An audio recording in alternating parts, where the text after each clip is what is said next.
Hey guys, welcome back to the channel. Thanks so much for clicking. It means a lot that you guys keep looking. If you guys keep looking, I'll keep making.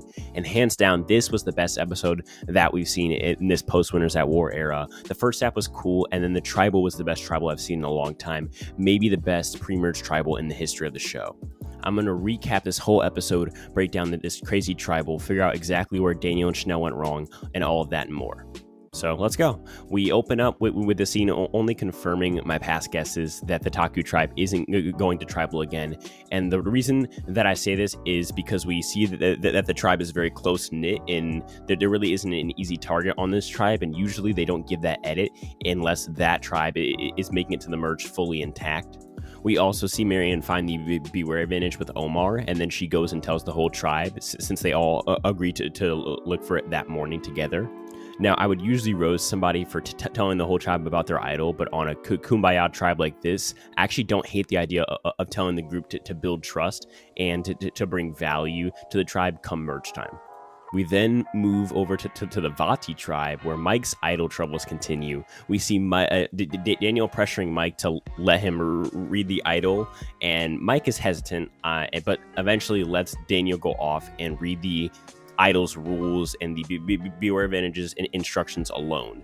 And once Daniel is finished reading the idol, he realizes that voting Mike out wouldn't get rid of the three-way idol, but rather the idol would just be rehidden on their beach, giving his actual enemies like Hai and Lydia a chance at finding it and using it against him, which is not worth voting Mike out over.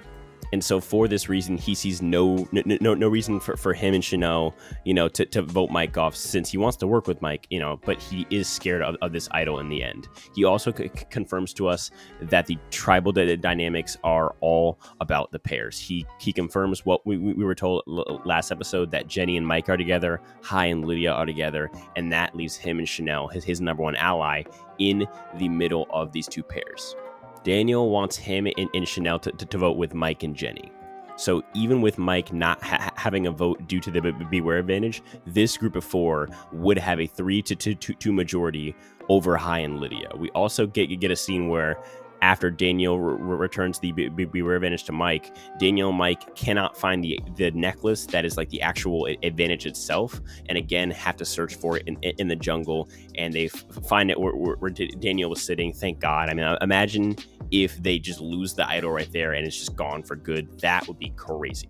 We then get the immunity challenge, where the first half of the challenge is in the water and the second part is on land. And Taku is literally carried by Jonathan through this challenge, where they finish while both tribes are still on the water part of this challenge. The currents are very bad and are pulling castaways away from land. So while they're trying to get their keys and swim back to land to continue the challenge for the second half of the challenge, the current is not only pushing them out towards the ocean, but slowly drowning them as well because of how strong and high it's going. And after a while, to avoid anyone drowning, Pro stops the challenge and lets these two tribes skip the water part, since they were never going to make it out of the water in the first place. Vati loses and now has to go to tribal council, but there's a twist which sends Chanel from the Vati tribe to Shipwell Island along with Omar from the Taku tribe.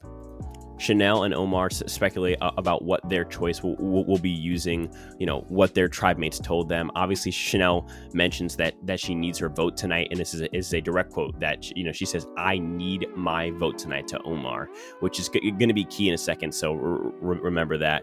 Before separating, they agree that if they can both walk away from this dilemma with an advantage, that they should aim for that. It's the same twist as usual, where both players have a choice between risking their vote or not risking their vote. If both players do not risk their vote, then nothing happens. If one player risks their vote and the other keeps their vote, then the player who risks gets an extra vote advantage. But if both players who risk their vote, then they both lose their advantage at the next tribal they attend. So Omar, who was just told by Chanel that she needs her vote for tribal tonight, sees a safe opportunity to risk his vote and get basically just a free advantage in the game in that extra vote advantage. But the big problem is that Chanel goes rogue, and even though she basically told Omar that she wasn't going to risk her vote, she does it anyway, screwing over Omar and leaving herself also with no vote at tribal. And before we get into this, for and anyone who may not have the names down and memorized, I'm gonna put the Vati player names up on the screen right now as a reminder, as the strategy is gonna get very, very complicated. So I don't have time to remind you as to what people look like, or this is the young person or the old person. It's gonna get very, very complicated. So here is the tribe on the screen and all their names. So if you need to refer to this, you can go back to this spot. So now this throws a wrench in the Vati majority force plan to take out Hai or Lydia, because Chanel knows that if she loses her vote here, then the power four of her, Daniel, Mike, and Jenny will only have 2 votes between all of them, which because of the fact that Mike cannot vote right now due to his beware advantage, which would be an issue, as with two votes coming from Hai and Lydia, the vote would end up being 2-2, which is a tie. With Hai and Lydia voting for their target and Jenny, and then Daniel and Jenny voting for Hai or Lydia, depending on who they pick. No bueno. So to counteract this, Chanel goes back to camp and tells Lydia and Hai, who think that Daniel and Chanel are working with them, that the 4 of them are going to split the vote, with boys going on Mike and girls going on Jenny. But in reality, Chanel is only saying this to split Hai and Lydia's 2 votes, creating a 2-2 vote at Tribal, with the 2 votes that her alliance has being enough to get Lydia out in theory, who is now their target. So at this point, both of the Gen Z and Gen X pairs think that Daniel and Chanel are with them, with Jenny and Mike, the Gen X pair, targeting Lydia from the Gen Z pair, and Lydia and Hai from the Gen Z pair targeting Jenny from the Gen X pair. And the 4 people who can vote are Lydia, Hai, Jenny, and Daniel.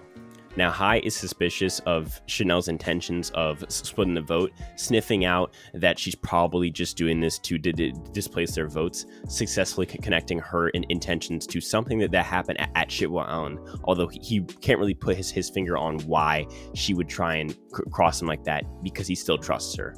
At Tribal, we see Daniel exclaim that he will not win Survivor 42 because he's too paranoid. And when Jeff asks Daniel who is able to calm Daniel down, Daniel says Mike and Jenny, which visibly makes Hai extremely suspicious of Daniel, and causes Hai to call off the split vote plan, and basically whisper to Lydia that they are both going to vote for Jenny, and that is the vote. We then get the vote where Chanel sees that she in fact has lost her vote, and that Mike does not vote either. Jeff reads the votes, and Hai and Lydia, instead of going for Chanel's suspicious split vote plan, opt to play it safe and vote for their target in Jenny, and Jenny and Daniel vote for the majority force target in Lydia, leaving us with a tie vote. 2 votes on Lydia, 2 votes on Jenny.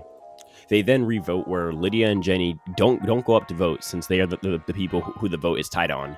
And since Mike and Chanel also can't vote, they just go up to the boot, and they basically just sit back down right afterwards without casting votes.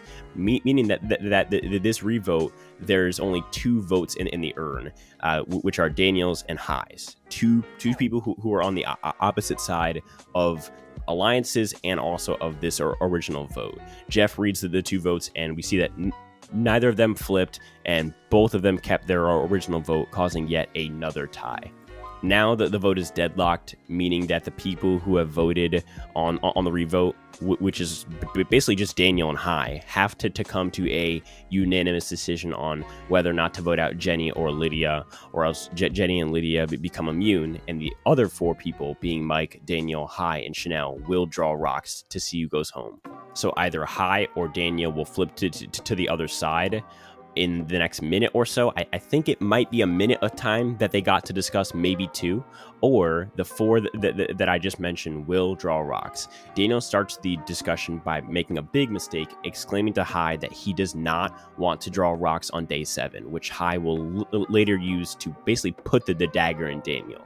This is where Daniel really starts to melt down. So first of all, Daniel blames Chanel for, quote, telling him to vote Lydia, even though Daniel tells us that this whole episode episode that he wants to vote Lydia. He repeatedly does this, and Chanel's like, why are you throwing me under the bus, bro? Like, this is our plan. Why are you, just going and sucking up to Hai now? It doesn't make any sense. And this leads Daniel and Chanel to argue for a bit, where Daniel claims that Chanel has betrayed him in some way, which is ridiculous.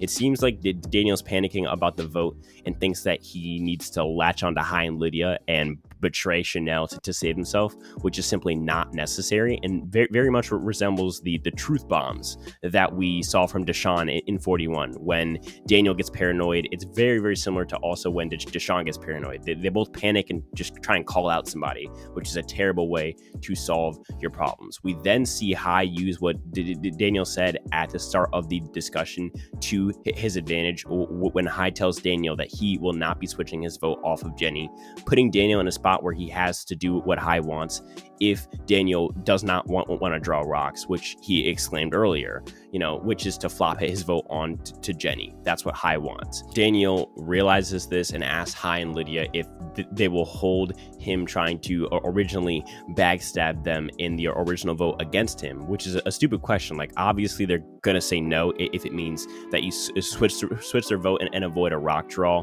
which of course they respond with no, and Daniel flops his vote, sending his ally Jenny home, and through his behavior during this tribal, losing his number 1 and 2 allies both in Mike and Chanel. Tomorrow, I'm gonna go through this Vati tribe and talk about how dumb this tribe is, from Mike to Chanel to Daniel. Let me know in the comments your 2 cents about this tribal. As I always say, none of this happens without you guys. Without you guys, I'm just a weird guy speaking to a weird microphone. So as always, thank you.